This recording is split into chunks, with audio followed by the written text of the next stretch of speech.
to specific diseases, okay? And we retain the memory of that, and of course, by retaining the memory of having had a specific disease, we then possess what we call immunity to that disease, okay? So, there are two prongs to this response, and they both always happen, but usually one of them is more effective than the other one. The antibody-mediated response is much more effective against bacteria and venoms and things like that that are in solution, okay? Whereas the cell-mediated response is most effective against, our own cells. And when do we need to kill our own cells? Either if they become cancerous or if they're infected by a virus. Okay? And so that pretty much covers all the pathogens that we run into of a specific nature. And so this is a computer-generated model of an antibody fitting against an antigen. Don't ask me which is which, but they're both huge proteins with hundreds of amino acids and extremely complex shapes. Okay, so that's the one we'll talk about first. Historically, this was always called the humoral response, and you'll still see that in some places, but I like antibody-mediated better. It says it's more to the point of what it is. And so, okay. And so that just shows the two antigen and the antibody when you pull them apart a little bit, and you can see how they fit together. It's a very precise sort of fit, and it's the type of fit that presumably can't be duplicated. If you have antibodies to a certain substance, a certain antigenic substance, you got a little bottle of those antibodies, and you can order them. There's big catalogs full of them.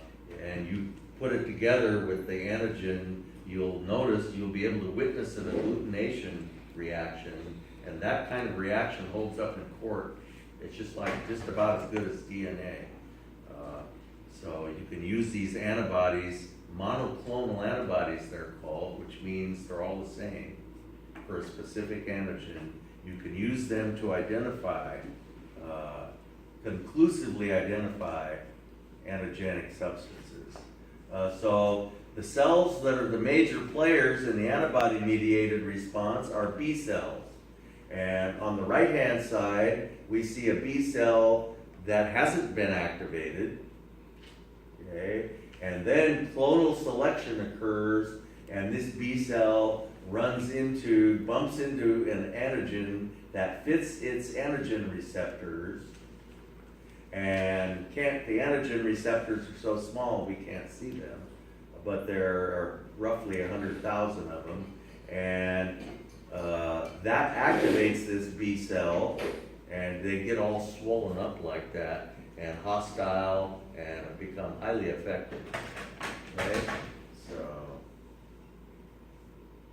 B cells are capable of being activated by unprocessed antigen. T cells can only accept processed antigen that has been processed by antigen processing cells such as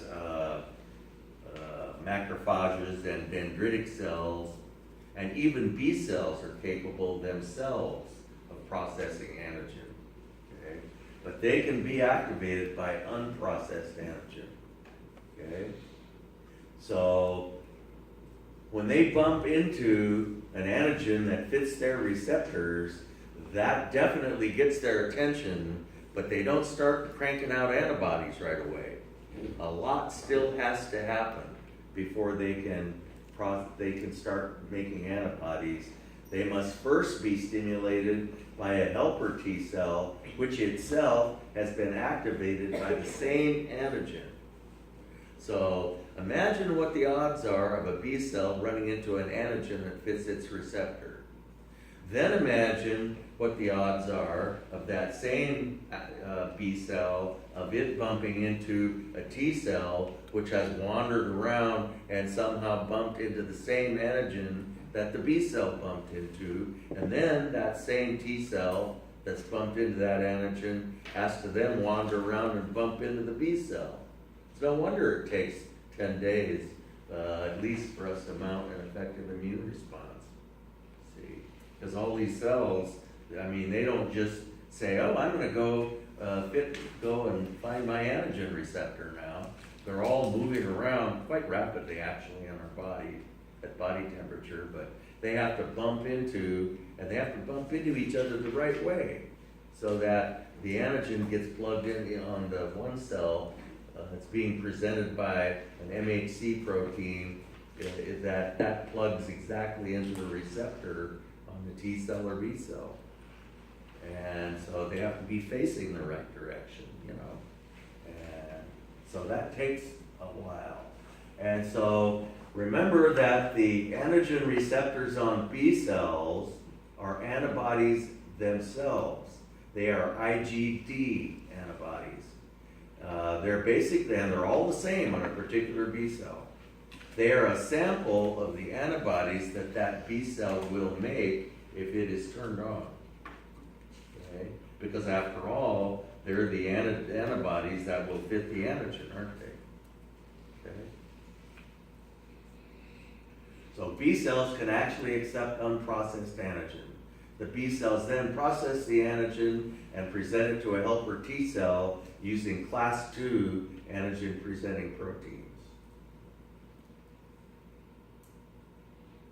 So here we see that the antibodies can actually sort of move around and so that they can more easily fit this huge snaky antigen molecule. And they move around in such a way that finally the antigen fits onto all these receptors, and that gets the B cell going.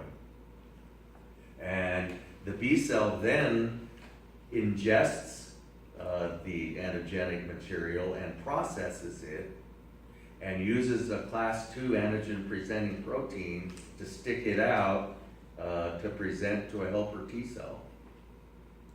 But it has to bump into a helper T cell that has bumped into the antigen. Okay? Same antigen. So here's the whole story in one picture. It's a very good picture. So we have a macrophage eats the antigen and uses a class II antigen presenting protein to present the antigen to helper T cells. And that